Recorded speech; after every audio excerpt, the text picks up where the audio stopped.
O reconhecimento da experiência humana é a única possibilidade que temos de sair da tridimensionalidade. Já falamos sobre isso anteriormente, mas a cada dia descobrimos mais prisões e como as manipulações acontecem de uma forma imperceptível aos olhos da ignorância humana sobre nós mesmos. Ignorar o próprio poder divino é o que facilita as entidades que servem a Matrix a manipular e a condicionar todos na lei kármica. Ignorar a própria mestria, a sabedoria da própria alma, coloca o ser humano nessa busca incansável por curas e saberes externos. Tantos cursos, tantos mestres, tantas religiões. Ignorar a própria luz, a informação que liberta, coloca a humanidade à mercê dos ávidos pelo poder e controle no patamar da estupidez humana, cegos por manipular o povo. Saber que nós nos servimos de nós mesmos em luz e amor é, em verdade, a única busca a ser feita.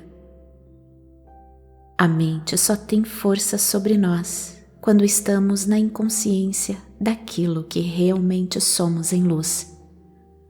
Por isso, quando nos tornamos cientes de quem realmente somos, tornamo-nos consequentemente cientes de nossas ações. Esse saber nos tira da experiência e nos coloca na posição de espectador, e assim tornamo-nos livres. Esse é um dos grandes segredos da experiência que nos capacita para servir. A inconsciência nos gera culpa, medo, julgamento.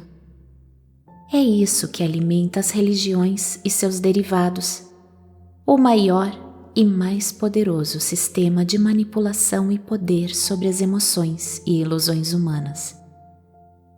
Essas entidades trabalham incansavelmente para tornar o ser humano cada vez mais estúpido, inconsciente das próprias ações em relação a si mesmo e aos outros. E como essa trama e ilusão acontecem?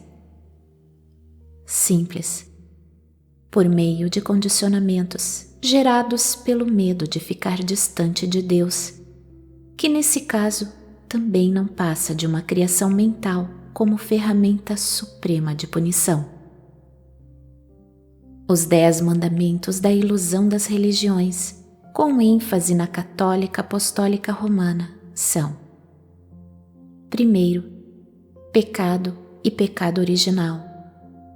O conceito de pecado, 2 grandes mentiras perpétuas que prendem o indivíduo na culpa. Segundo, confissão. A forma como usada para manipulação e controle e traições no tempo da Inquisição, em que padres e bispos e toda a cúpula da Igreja, em conchavo com o poder público, massacravam o ignorante povo por meio de acordos e leis que só serviam para manipular. Ainda é assim. De uma forma mais sutil, ainda se manipula os desavisados de que não existe pecado, nem abaixo, nem acima do Equador. Terceiro, decisão. A Igreja decidir com critérios altamente punitivos de julgamento e culpa, absolvendo e condenando os que supostamente tenham cometido um pecado contra um Deus que nunca existiu. Claro que um pecado imposto ao povo, mas liberado pela Igreja. Pedofilia, por exemplo. Tudo isso em nome de Deus. Quarto, opressão. A Igreja sempre esteve e sempre estará ao lado do poder para oprimir o povo, em nome da família e dos bons costumes. A experiência que viemos fazer na tridimensionalidade, que é dor e medo, requer ferramentas potentes para que tudo aconteça como programado. Eis então o papel da religião e do poder. O poder que oprime e a igreja que pune por meio da culpa, o julgamento do pecado. Quinto, desumanidade. Embora tudo faça parte da experiência humana, com suas personagens, padre, bispo, pastor, evangelizador, mestres, guru e tudo que conota um segmento, um ismo. A Santa Madre Igreja é o maior arquivo de crueldade com a humanidade. Antes do massacre aos judeus na Segunda Guerra, cometendo crueldades por meio de sistemas de tortura, tais ou mais potentes, deixando marcas profundas no campo fenomenológico. Estamos limpando ainda essa dor das atrocidades cometidas. Sendo assim, a própria Igreja em si é uma ferramenta de tortura, crueldade e mentiras. Milhares de gerações presas na energia do medo e da culpa. Livrai-nos do mal, da própria Igreja que manipula e prende na dor, julgamento e medo. Amém. Todo esse campo que precisa ser limpo dentro e fora de cada um de nós. Sexto, comunhão.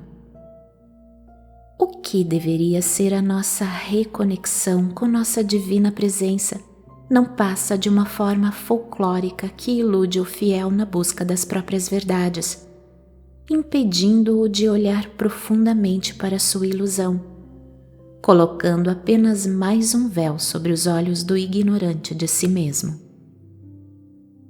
O corpo de Cristo, sugerido num biscoitinho de farinha de trigo, uma forma ilusória de manifestar o que nem em ilusão existe. Por vezes, temos que nos nutrir de compaixão, na compreensão de que cada um experimenta o que quer, mas concordo que não é fácil ver a massa iludida ainda em dor por não conhecer a verdade de si mesmo. O sangue de Cristo, o vinho tão citado pela Igreja, remete aos desavisados em relação à experiência da vida a um lugar de culpa. O poder da Igreja é fortalecer essa energia nos fiéis, dando uma conotação de culpa pela morte de Jesus, como se toda a humanidade fosse responsável por essa barbárie. Com a mentira de que ele morreu para nos salvar de nossos pecados, encobrindo um assassinato de cunho apenas político, cometido pela própria cúpula da Igreja Romana. Sétimo, julgamento. A prova fiel do estímulo que a Igreja usa para que nos julguemos o tempo todo. A Igreja como soberana de um poder que nunca teve em verdade, já que essa soberania foi conquistada com o alto preço da vida de muitos que foram escravizados, manipulados em mentiras e opressões, decide sobre o que fazer com a energia que fez parte da experiência de cada um, remetendo sempre à culpa, energia que nos condena sempre a profundas dores emocionais, que acaba nos levando a doenças incuráveis. Oitavo, batismo. Absurdamente, esse ritual serve para que a criança seja reconhecida como filha de Deus. Antes disso, ela é pagã. Dá para acreditar nisso? Não é preciso nem comentar. Crisma é o que seria a escolha do próprio indivíduo em ser filho de Deus e servir a Igreja. Qual criança escolheu ser crismada? Sempre em imposição dos pais, assim como a primeira comunhão. Primeira comunhão, a criança recebe o corpo e o sangue de Cristo em reconhecimento à Igreja. Ali começa o seu calvário. Nono, casamento. Uma das grandes mentiras usadas para controlar os bens das famílias. Acordos sacramentados em nome de um Deus que nunca existiu, abençoando uma relação baseada em interesses financeiros. Evidentemente, nem todos os casamentos hoje em dia são baseados nessa ilusão. Muitos aconteceram baseados no amor, que também não era a verdade, mas aceitar a condição de que até a morte os separe é um pouco demais. 10º, celibato. É uma condição que nunca existiu, mas sim, sempre existiu a permanência da sexualidade pervertida, distorcida e doentia, pedofilia, torturas sexuais e abortos. Por isso mesmo é de se compreender que Jesus não esteve na cruz por nós, que Ele não está no vinho, não está na hóstia, não está nos confessionários, não está no batismo, não está na crisma e nem na primeira comunhão. Cristo está em verdade no coração daqueles que saíram dos conceitos de culpa e julgamento, que aprenderam a ter compaixão por eles mesmos. Cristo está em cada um que reconheceu a experiência e se disponibilizou para o serviço à luz. Cristo não está em uma garrafa, em uma sacristia qualquer. Jesus não morreu para salvar ninguém. Ele morreu porque sabia a verdade. Por isso ele dizia que a verdade nos libertaria. Ele sabia também que essa verdade não estava na igreja. Por isso morreu.